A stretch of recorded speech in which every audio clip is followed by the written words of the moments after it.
assez bien parce que c'était un dimanche, on était loin de la ville, on était dans une nature, on était sur un terrain qui nous appartient, qu'on ne sait pas utiliser, on ne sait pas exploiter. Et on avait des enfants qui avaient envie de découvrir, de faire des choses. Donc c'est une journée bien, c'est une journée de bonheur, rien que de bonheur, du plaisir. Et puis j'invite les autres qui n'étaient pas là à nous rejoindre. Très bien.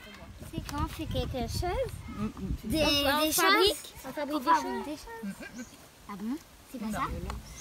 Géologue, c'est quelqu'un qui étudie les couches. Les couches, c'est quoi? Oui. Alors, les couches terrestres de notre planète. Alors, vous avez vu comment est la planète Terre. La planète Terre, elle est ronde. Mais si on se met à creuser notre planète, eh ben, on va trouver différentes couches. C'est-à-dire qu'on a la première couche qui est de la terre où généralement on cultive. D'accord? Dès qu'on la rend plus souple, on peut la cultiver, on plante. Mais en dessous, on a une couche plus dure, hein, qui est souvent argileuse d'ailleurs. Comme la lune. Je ne connais pas cette couche. Non, sous la terre, là, sous tes pieds. La lune, c'est... Sous tes pieds. Voilà. Si on se met à creuser là, eh ben, tu auras une couche qui peut devenir meuble et assez riche pour pouvoir la cultiver. Mais si tu creuses encore plus profond, tu auras une couche plus dense, plus dure. Et si tu continues à creuser, tu vas découvrir qu'il y a plusieurs couches différentes qui arrivent au noyau de la Terre. C'est-à-dire que tu as la Terre qui est comme ça, tu as une couche, une autre couche, jusqu'à ce qu'on arrive au noyau. D'ailleurs, le noyau, on dit que c'est de la lave en fusion. C'est de là que part la lave pour former les volcans au-dessus de la planète. D'accord? Donc, le géologue, lui, il étudie ces différentes couches et il apprend beaucoup sur ce qui s'est passé dans le temps. Parce que c'est ça qui va montrer. Parce que, regardez, quand vous êtes là en ce moment, mais s'il pleut, qu'est-ce qui va se passer? La terre qui est là-haut va venir par ici. Donc elle va se mettre par-dessus. Donc si vous perdez un objet là, demain, ou plutôt dans quelques jours, cet objet va se retrouver sous une autre couche de feuilles et de terre et tout ça, donc vous n'allez pas le retrouver. Cette couche-là, elle va sécher, elle va durcir. Vous voyez? Donc si vous voulez la retrouver, il va falloir la creuser. Et bien, le fait de savoir ça, qu'il a plu, machin, et bien ça vous dit ce qui s'est passé dans le temps. D'accord? Vous ne voyez pas à la télé des fois des gens qui, justement, par rapport à ce qu'ils savent déjà du passé, ils vont creuser à certains endroits parce qu'ils savent qu'à tel endroit, il y a de la boue, il y a de l'argile. Ils cherchent de l'or, ils cherchent des fossiles de dinosaures parce que c'est à cause de ces différentes couches que les animaux ont été fossilisés et sont gardés là. Donc, ils savent si, par rapport aux couches, s'il y a eu une sécheresse, s'il y a eu de l'eau qui est montée, etc. D'accord? Voilà. Mais dans la Bible, on nous parle d'un endroit où il y aura aussi des couches comme ça. Est-ce que vous savez où on parle de fondations et de couches différentes dans la Bible?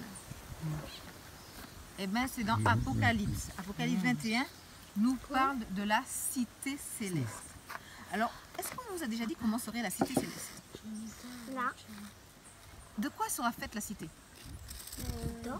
D'or. On nous dit que les murailles seront en or et que les portes seront... En argent? Non. En pierre? Pierres précieuses. Des perles même, on nous dit. Des diamants? Des perles précieuses. Il y aura 4 côtés, 3 portes de chaque côté, donc en tout 12 portes, mais chaque porte sera une perle précieuse. Mais les fondements de la cité céleste seront faits, alors écoutez bien, et en même temps, alors on va mettre une pierre pour que ça ne tourne pas la page. Alors on a dit la ville sera faite en nord. Donc comme je disais, chef, je vais t'envoyer ces feuilles-là, comme ça ils vont faire la recherche dans la Bible et ils noteront à côté. Hein. Donc, on a dit les murs de la ville seront faits en or. Et écoutez la suite. La muraille était construite en jaspe et la ville était d'or pur, semblable à du verre pur. Les fondements de la muraille de la ville étaient ornés de pierres précieuses et de toute espèce. Le premier fondement était de jaspe. C'est Oui. quoi de jaspe? Eh bien, c'est une pierre précieuse. Mais c'est les fondements, c'est ce qui sera sous nos pieds. D'accord? Ensuite, on nous dit le second de saphir. Alors j'ai mis les chiffres, vous allez suivre. Hein. Waouh, c'est trop beau. Le troisième de calcédoine, le quatrième d'émeraude, le cinquième de sardonyx, le sixième de sardoine, le septième de chrysolite. Le septième. Vous voyez. Hop. Non, c'est pour la suite. Le huitième. Voilà. Le huitième de béryl, le neuvième de topaze, le dixième de chrysoprase, le onzième de hyacinthe, le douzième d'améthyste. Et tout cela, ce sont... Non, il y en a 12, il y aura 12 fondements. Tout cela sera sous nos pieds et ce sont que des pierres précieuses. Donc là, nous marchons sur une planète où on a de la terre, on dit végétale. En dessous, il y a de l'argile. En dessous, il y a de la roche. En dessous, il y a de la lave en fusion. De l'eau et de Mais la quand on sera sur la cité céleste, on marchera sur des pierres précieuses. Vous voyez? Alors, ça a l'air par précieux. alors là, je vous ai mis en fait des images des pierres comme on les trouve en nature. C'est-à-dire que quand ils cassent, on trouve des morceaux de pierre comme ça, d'accord? Ah bon? Mais quand on les taille, elles peuvent être jolies comme ça. Et aussi brillantes. Voilà, quand on les taille, quand on les polit, quand on les travaille, voilà, elles deviennent comme ça. D'accord? Alors là, voici une image un petit peu, bon, elle est un peu floue, mais elle montre quand même la cité céleste, sa muraille en or, et on voit à peu près les portes et les fondements, les 12 fondements de pierres précieuses. Moi, ça forme une arc-en-ciel. Voilà. Alors, dans un premier temps, c'est ça que je voulais vous demander, vous allez me dessiner à votre tour. Alors, comme on n'a pas beaucoup de temps, vous allez essayer de faire. Ici, c'est que la boussole, c'est quelque chose qui est rond. Ici, là, vous avez l'impression que c'est carré, mais ça, on fait autre chose avec ça. Je peux prendre un exemple. Tu vois, ici, là, il y a une loupe. D'accord? Si vous voulez faire du feu, vous mettez la loupe au plein milieu du soleil, vous mettez des herbes sèches et vous avez, regardez sous ma main. Et ça finit par chauffer, quoi. Et ça finit par chauffer. Et je vous assure que ça chauffe là déjà. D'accord? Ça chauffe même votre main lorsque vous le mettez. Tu m'as donné une bonne idée. D'accord? Mais toutes les boussoles ne le font pas, mais ce type de boussole-là le fait. Alors, à l'intérieur de toutes les boussoles, vous avez une flèche rouge qui est mobile, qui est dessinée au fond, et puis vous avez une flèche rouge qui se déplace. D'accord? Ce que les copains vont faire avec vous, c'est de vous montrer comment les éclaireurs, les chefs et les apprentis chefs vont vous montrer c'est comment on utilise ceci. Donc ils vont faire avec vous. Lorsqu'ils ont terminé de faire avec vous, vous venez faire l'exercice avec moi. D'accord? Ok? Donc il y a le groupe de constructeurs qui ira avec Anaël, chef Anaël, et puis les 4 autres, 2 avec l'apprenti chef Jason et 2 avec l'apprenti chef Axel. Ok, alors. Ok. Allez, par ici. Alors, toi avec lui. Les constructeurs avec Anaël, je te donne un deuxième. Alors, Elle a mal aux jambes. Et on laisse ça. ben, moi je. Il y a des tables.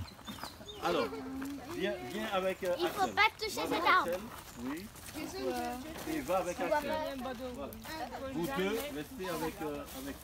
Alors, on y va. Et le petit, il va avec lui. Avec lui. Il reste avec lui. dangereux. Mais jamais aller là. Alors, il y a un chef qui restera avec vous. avec vous et un chef avec vous. Je sais utiliser la bouche. D'accord. Non, Même moi si non. c'est pas utilisé, il va... Non, non. Avec. Ah, mais il y a deux personnes. Alors, On va venez. Cette journée, je trouvais qu'il y avait un beau temps. Voilà, nous avons pu découvrir de belles choses avec les enfants, la nature encore, et puis surtout les arbres. Du belge. Voir l'importance des arbres et surtout ce qui est bien, c'est de voir que rien n'est fait par hasard. Dieu a vraiment réfléchi avant de bien réfléchir pour pouvoir tout faire. Il a bien placé chaque chose à sa place et tout est important dans la nature de Dieu. Tout à sa place. Mais nous aussi, nous sommes des gens importants. Nous avons chacun notre place dans cet univers. Maman, Voilà. regarde. Tu as dit presque tout. Alors, d'une manière générale, sur le sud, on a plus de petites feuilles parce que comme il n'y a pas autant d'eau, d'accord, il faudrait que les feuilles puissent absorber le maximum d'eau pour pouvoir faire vivre l'arbre. Tandis qu'au nord, où il y a beaucoup de pluie, où c'est très humide, on va voir les feuilles sont plus larges. Parce qu'eux, ils n'ont pas besoin d'eau. De la même manière, ils ont besoin de lumière et ils vont essayer d'avoir plus de surface pour récupérer la lumière du soleil. C'est pour ça qu'ils sont très pointus. Ils montent très au nord avec de grandes feuilles parce qu'ils ont besoin plus de lumière, tandis qu'ici, ils ont beaucoup de lumière. Ils ont simplement besoin de récupérer de l'eau. D'accord? Donc, les feuilles ne sont pas là, les arbres ne sont pas là. Bon, alors, le mahogany, c'est celui-là. Alors, il y a plusieurs types de mahogany, mais on a pris celui-là. Alors, le mahogany. Il est très solide. Oui. Les feuilles sont un petit peu grandes. Elles sont petites, hein? Elles sont petites, hein? Ce sont de petites feuilles. Hein? Oui, les feuilles sont petites et on peut construire des maisons et des meubles Ah ouais. Très bien. Oui. avec le tronc du mahogany. Eh ben, il peut se casser facilement. Ah, pas toujours facilement, mais il peut se Mais il est casser. très solide. Il est solide. Hein? On a d'autres mahogany Non, qui les sont trucs là, qui hein, sont au-dessus. mais qui sont encore petits. Les trucs qui sont au-dessus, par contre. Ah oui, les lianes. Les lianes. Ça, Ce sont des parasites. Mais ça, ce sont des plantes parasites, on va vous en parler plus tard. Alors, Alors, Sloane, tu avais... maman, La journée était formidable, les enfants se sont bien amusés. Et puis moi je suis contente, hein. T'as vu tout ce qu'ils ont fait de beau. c'est bien amusé, mais... Est-ce que vous êtes prêts à recommencer? Oui. C'est ça qui me plaît moi. Un sac de couchage. un sac de couchage. Oui, pas encore. Un sac gonflable, sac de couchage. Bien. Pas encore. On a fait le silence de dormir. Voilà. Alors, je vais ramener pour vous plusieurs sacs de couchage pour que vous puissiez voir. Alors, le sac de couchage le plus simple que vous connaissez, d'accord? Le plus simple que vous connaissez, c'est celui-là, d'accord? Avec une fermeture éclair, on entre dedans, on se couche dedans et on ferme. C'est ça qu'on connaît habituellement. Par contre, lorsqu'on est en Martinique, ça suffit. Mais lorsqu'on est à Paris, en France métropolitaine, et qu'il fait froid, c'est celui-là qu'il faudrait prendre. Parce que ça résiste jusqu'à 5 degrés extérieur, moins 5 degrés. D'accord? Avec un duvet comme ça, en Martinique, vous dormez à l'extérieur du duvet. Non, alors ça j'ai essayé une fois, je ne suis pas arrivé. Hein? D'accord, alors. Je dis, vous dormez à l'extérieur du duvet. On l'ouvre pour que vous puissiez voir. D'accord? Mettez vos mains à l'intérieur, vous allez voir. Mettez vos mains à l'intérieur. Vous verrez, il fait chaud. Viens Marianne. Touche. Ah ouais, il fait chaud. Ah Et lorsque tu es dedans, tu transpires. Mais, alors, on peut ne pas rentrer dedans. Alors, on peut ne pas rentrer dedans parce qu'il y a une fermeture éclair. D'accord? Mais on peut l'ouvrir et le mettre au fond de la tente sans entrer à l'intérieur. Mais quand même, on aura chaud. D'accord? C'est celui que j'utilise lorsque je pars camper là-bas. Par contre, j'ai un autre. c'est le plus intéressant, mais c'est le plus lourd. C'est le sac de couchage militaire. Survie, ça. Alors, on peut entrer dedans, et il ne fait pas aussi chaud. On peut le prendre, on peut l'ouvrir dans la tente, mais on peut aussi fermer avec la fermeture éclair. D'accord? Donc on peut entrer dedans. Parce que tu prends 2 duvets comme ça, tu les attaches l'un à l'autre. Bon, ok? C'est bon? Ils avaient acheté ça. Allez, là on met sa tête dedans si on veut. D'accord? Ah oui, mais Et puis, ce que je ne vous ai pas dit, c'est qu'en bas, il y a du plastique. Cela veut dire que si vous vous couchez et que le sol est mouillé, vous ne serez jamais mouillé parce que... vous n'avez pas besoin de tente, ça veut dire en quelque sorte. Et puis la dernière chose que je ne vous ai pas montré, c'est le dernier scoop. Personne n'a s'en renseigné encore. D'accord? Alors, c'est un matelas. C'est un matelas. Alors, on l'ouvre. Et normalement, lorsqu'on l'ouvre, ça se gonfle. Ça se gonfle ou on continue à le gonfler. C'est le tout dernier qui arrive. Ah, ça l'a fait. Voilà. Gonflable tout seul. Voilà, vous avez entendu? Ça s'auto-gonfle. Ah bon? Oui, Au lieu d'avoir tourné le bouton, là, ça Oui. se gonfle tout seul. Vous le tout laissez. seul. Mais ça ne se gonfle pas comme les autres matelas. Ça, c'est juste pour vous permettre d'avoir une épaisseur. Avoir l'oreille. Voilà. Alors, allons voir combien on peut prendre dans une tente. Alors, quelqu'un ouvre sa tente. Voilà, les constructeurs. Vous allez ouvrir la tente. Certaines. Laissez les enfants faire. C'est pour ça que je ne vais pas être châtée. Oui, vous préférez être éclaireur. Voilà, on ouvre. Laisse-la ouvrir. Ça sort vraiment ici. Tiens. Voilà. On met un. Est-ce qu'on peut mettre un deuxième? Oui. On peut mettre un deuxième? On peut essayer pour voir?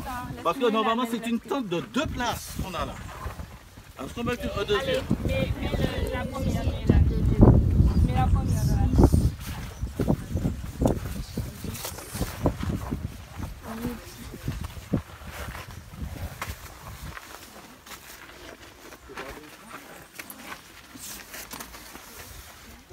On peut mettre? Voilà, et on met le deuxième. Coincé. On met le deuxième avec la tête. Voilà. Et si on met jusqu'au bout, voilà. Et si on n'est pas très grand, on a de l'espace pour mettre comme ça. Donc on a 2 places pour dormir. C'est une tente de 2 places.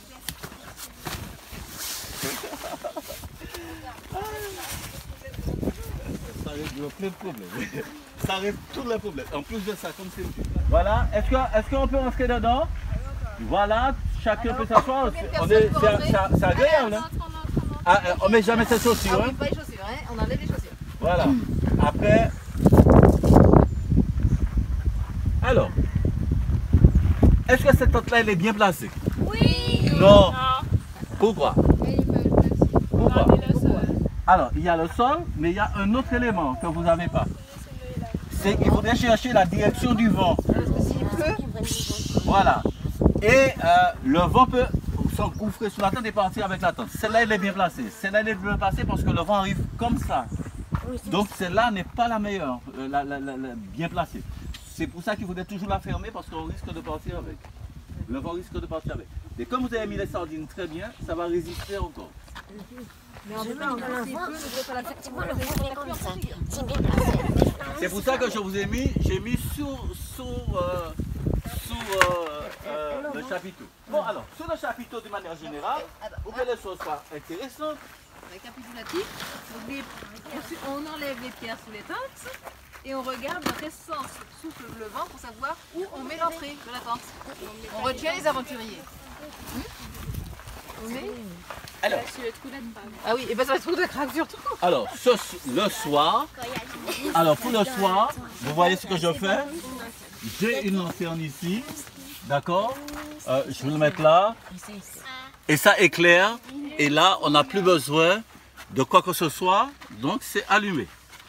Bon, alors je vous dis ce que je mets dans mon sac lorsque je pars au campus. D'accord? Et oui, c'est pas un petit sac, hein? C'est pas un petit sac. Alors les biscuits, c'est la toute dernière chose que je vais vous montrer. Je vais montrer parce qu'après, ce sont mes biscuits. Alors, mon sac a la chance, j'ai plusieurs poches dans mon sac. Dans cette poche-là, je mets une lampe de poche à longue durée. Cela veut dire que lorsque je l'allume, je vois jusque là-bas. Les arbres qui sont sur la montagne, je vois. D'accord? Par contre, Et on ne touche pas, on regarde, on ne touche pas. par contre, ah ouais, là ces jours-ci, là, on ne touche pas. Par contre, celui-là, c'est intéressant. Je peux le mettre au soleil, ça va se recharger au soleil. Mais je peux, si j'ai besoin urgemment de la lumière, je peux tourner ici la manivelle et j'ai de la lumière. Et lorsque j'ai tourné pendant 1 minute, je peux avoir jusqu'à 10, 20 minutes ou 30 minutes, ça dépend, parce qu'il y a 3 LED à l'intérieur. Soit je prends un LED, comme ça, je prends les 3. D'accord, vous avez vu, je prends les 3. D'accord? Donc j'ai toujours ça. Donc lorsque je pars aller marcher, alors il y a des gens qui l'ont à la tête, j'ai oublié de prendre celui de la tête, mais il y a quelqu'un qui a... Ensuite, j'ai une jumelle. Ça me permet d'aller voir tout ce que je veux. Là, mais tout à l'heure, tu vas voir. D'accord? Ensuite, j'ai ceci, ça c'est pas pour vous. Ça me permet d'aller scier. Ah ouais, moi je vais le laisser bloquer. Ça me permet d'aller scier n'importe quel arbre. D'accord? Je suis en train de camper. Vous voyez là? Normalement, on ne devra pas camper au-dessous des arbres parce qu'une branche peut tomber dessus et ça peut faire très mal. Du manière générale, vous avez vu, j'ai essayé de le mettre au beau milieu. L'endroit idéal pour mettre les tentes serait sous cette savane-là. Mais après, comme il fait tellement chaud, on est en train de chercher la limite entre les arbres et des espaces nombreux. Et lorsqu'on part camper, on va pouvoir faire son repas avec ces plats, on va pouvoir manger, on va pouvoir faire son repas, on va pouvoir le mettre sur le feu et on va pouvoir se protéger du feu avec sa pomme. Voilà. Et avec 2 plats dedans. On fait les patates dans l'un, on fait le soja dans l'autre et on mange. T'as beaucoup de gars. Ça va, vous allez bien, ça va? Oui, c'est ça.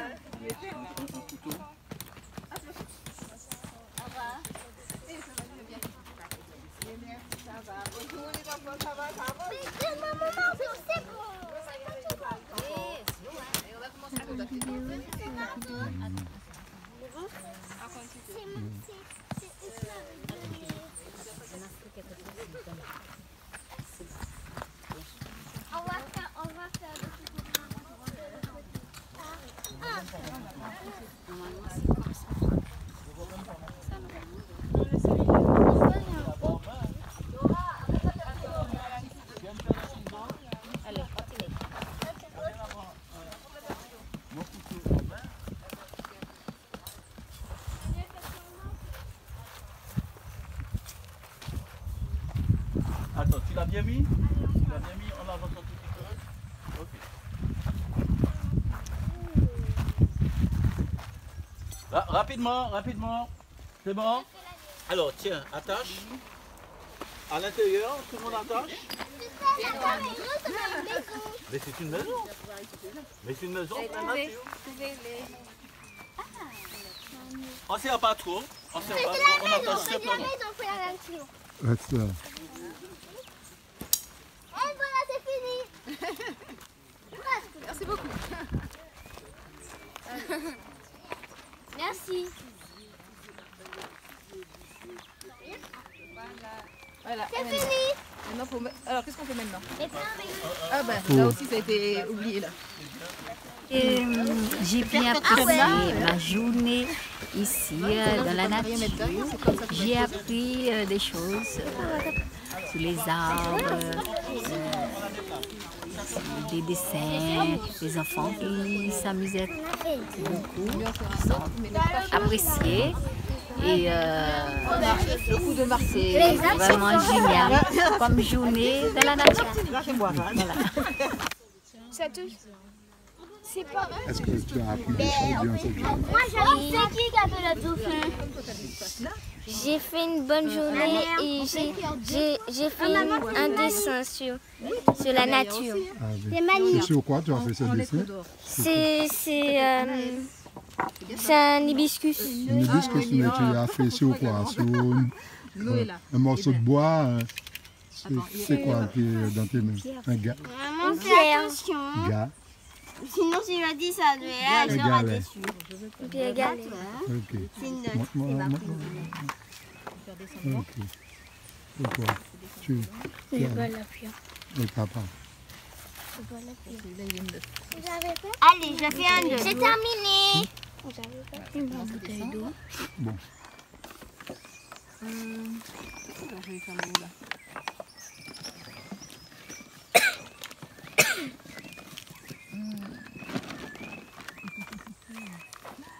Et un filament encore. Alors, quelle couleur je vais faire le haut? Alors, c'est quoi que tu fais là?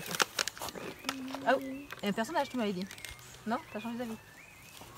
C'est quoi? Une lune, d'accord. Et là il faut faire les étoiles autour maintenant. Alors tu vois, ce que tu peux faire par contre, parce que là disons que c'est la lune, soit tu peins tout ça d'une couleur, soit en bleu marine, mais le truc il est fin, alors ça risque d'être un peu long. Et puis après, quand ce sera sec, tu prends de l'argent ou l'huile dorée. Bon, il y a un doré là, voilà, il y a un doré pour faire les étoiles. Ou alors tu peux faire, je sais pas moi, en tout cas quoi, disons, pour les étoiles, tu as le jaune ou le doré comme tu veux. Et pour le ciel dans la nuit, quelle couleur tu voudrais que ce soit le ciel? Pour ça après tu vas faire des étoiles soit dorées argentées là, et puis ça va bien sortir. Alors, que dire de la journée? C'est que vraiment pour nous, les parents qui sommes là, la tente est un petit peu longue, mes enfants, les enfants n'ont pas perdu leur temps.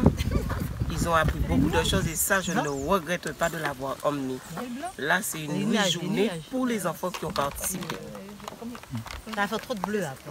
Concernant moi, je dis que j'ai bénéficié moi aussi de tout ce qu'ils ont appris parce que il y a des choses que je ne connaissais pas. Donc pour moi, c'est une journée et d'autant plus que ma petite fille ne connaissait rien. Elle a appris beaucoup de choses aujourd'hui, je ne regrette pas. Ça peut être une idée. Alors, je vais essayer d'enlever un peu. Voilà, j'enlève la peinture grise. Ça s'enlève? Oui, parce que c'est la peinture blanche qui est dedans, on revient sur le bout du pinceau.